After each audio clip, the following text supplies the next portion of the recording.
تو جس وقت شام ہو اور جس وقت صبح ہو اللہ کی تسبیح کرو یعنی نماز پڑھو، اور آسمانوں اور زمین میں اسی کی تعریف ہے، اور تیسرے پہر بھی اور جب دوپہر ہو اس وقت بھی نماز پڑھا کرو۔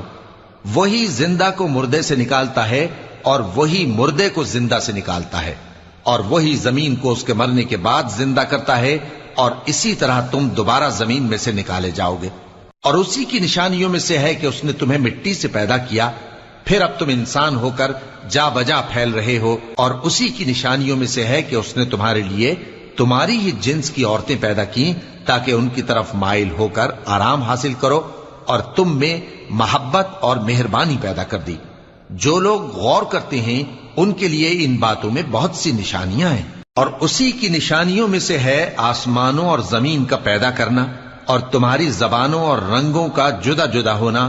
اہل دانش کے لیے ان باتوں میں بہت